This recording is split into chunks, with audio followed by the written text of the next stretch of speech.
आदरणीय बंधु माताओं व मेरी प्यारी बहनों, राधे राधे।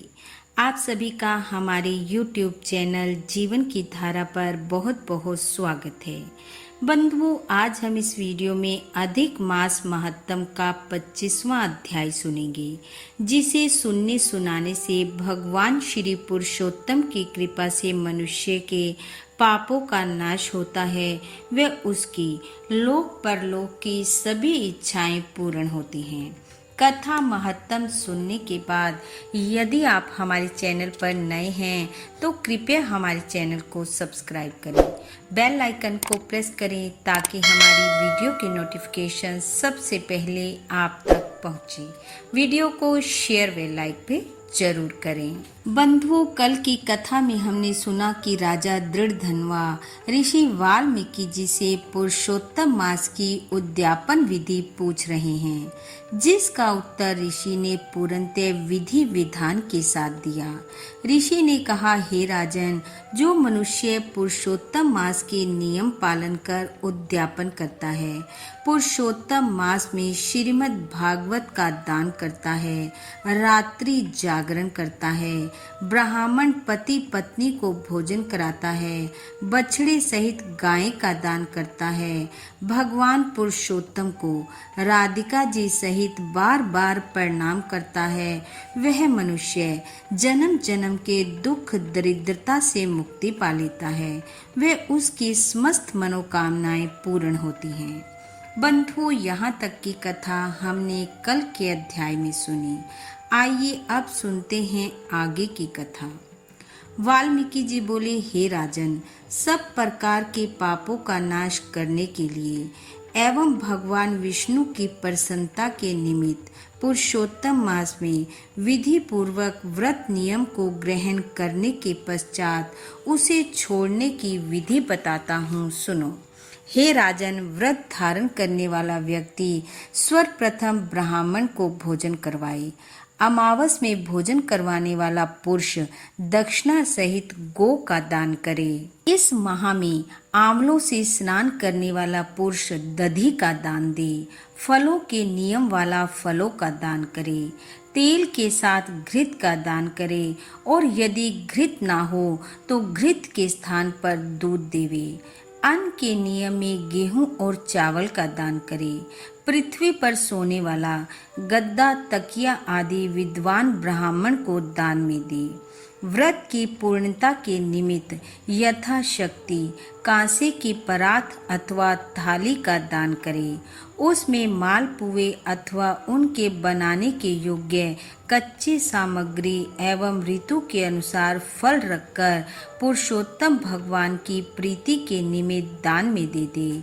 इसके उपरांत सभी निमंत्रित ब्राह्मणों को स्त्रियों सहित श्री पुरुषोत्तम भगवान के सन्निधान संकल्प करे और प्रार्थना करे कि हे श्री कृष्ण, हे प्रभु, इस लोक की तथा परलोक की मेरी समस्त इच्छाओं की पूर्ति करो। फिर आमंत्रित ब्राह्मणों के चरण भक्ति पूर्वक धोकर उनको भगवान का ही रूप मानकर मुदित मन से भोजन करावे। व्रत रखने वाला व्यक्ति विधि पूर्वक भोजन के संकल्प से जल, आम, केला व अन्य प्रकार के फल, मिष्ठान, खरबूजे और ककड़ी का साग, अदरक व नींबू के रस से युक्त अन्य साग, खीर, पूरी आदि भोज्य पदार्थ विनम्रता एवं श्रद्धा के साथ ब्राह्मणों को कराए। भोजन के उपरांत सुगंधित पान ब्राह्मणों को देते हुए दक्षिणा दे। वाल्मीकि जी बोले, पान दक्षिणा देने के बाद पत्नी सहित उन ब्राह्मणों को संतुष्ट करके सबको समान भाव से रजाई, बिस्तर आदि का दान करे। इस माह में मौन धारण करने वाला व्यक्ति मंदिर में बजने वाला 1 घंटा व तिलों का दान करे। फिर ब्राह्मण दंपत्ति को भोजन कराए। जो इस माह में बाल व नाखून ना बनवाने का नियम लेता है वह दर्पण, और जो जूता ना पहनने का नियम लेता है वह जूते का दान करे। नमक का परित्याग करने वाला व्यक्ति विविध प्रकार के रस वाले पदार्थ दान में दे। वाल्मीकि जी बोले, हे राजन, दीप दान करने वाला व्यक्ति दीपक का दान करे। अधिक मास में भक्ति पूर्वक दीप दान करने का बहुत महत्व है। दीप दान के नियम का त्याग करते समय तांबे का घी से भरा दीपक दान में दे। ऋषि कहने लगे, यदि सामर्थ्य हो तो दीपक में सोने की बनी बाती लगाए और उसे ब्राह्मण को दे दे। ऋषि ने कहा, जो मनुष्य इस माह में एकांत में वास करने का नियम लेता है वह 8 घड़ों पर वस्त्र व दक्षिणा रखकर ब्राह्मणों को दे। मास के अंत में 30 लड्डू, छतरी और जूते का दान करे। यदि इन सभी वस्तुओं को दान करने की सामर्थ्य ना हो तो यथाशक्ति दान दे। ऋषि ने कहा, अन्न से बढ़कर कोई और वस्तु बड़ी और पवित्र नहीं होती। एक अन्न से ही मुनि एवं सिद्ध व्यक्ति परम निर्वाण गति को प्राप्त करते हैं। अधिक मास में जो व्यक्ति केवल रात्रि में ही भोजन करता है वह राजा होता है। दिन के प्रातः काल में देवता, मध्याह्न काल में मुनिजन, अपराह्न काल में पितृगण और साय काल में आत्मा का भोजन होता है। जो मनुष्य सब काल बिताकर भोजन करते हैं, हे राजन, उनके ब्रह्म हत्या आदि सभी पापों का शमन हो जाता है। इसी से रात्रि में भोजन करने वाले को सर्वाधिक पुण्य की प्राप्ति होती है।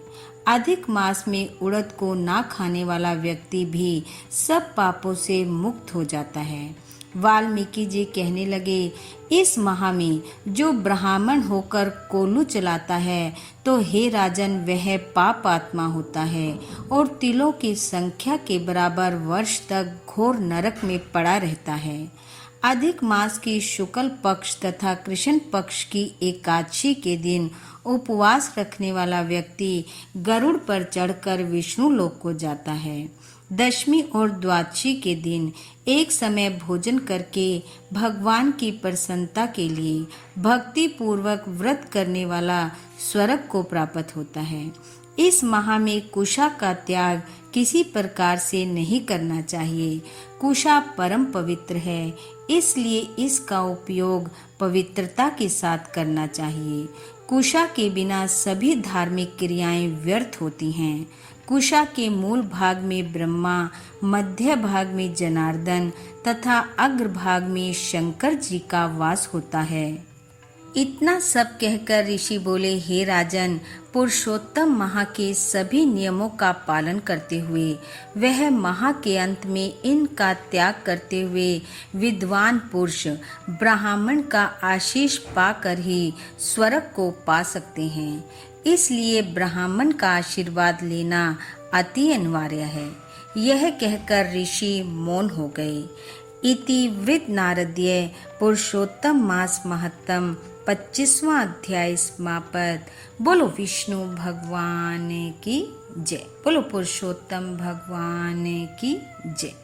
बंधु, भगवान श्री हरि की कृपा आप व आपके परिवार पर सदैव बनी रहे। आपका घर आंगन खुशियों से महकता रहे। इन्हीं शुभकामनाओं के साथ आप सबका बहुत बहुत धन्यवाद। राधे राधे।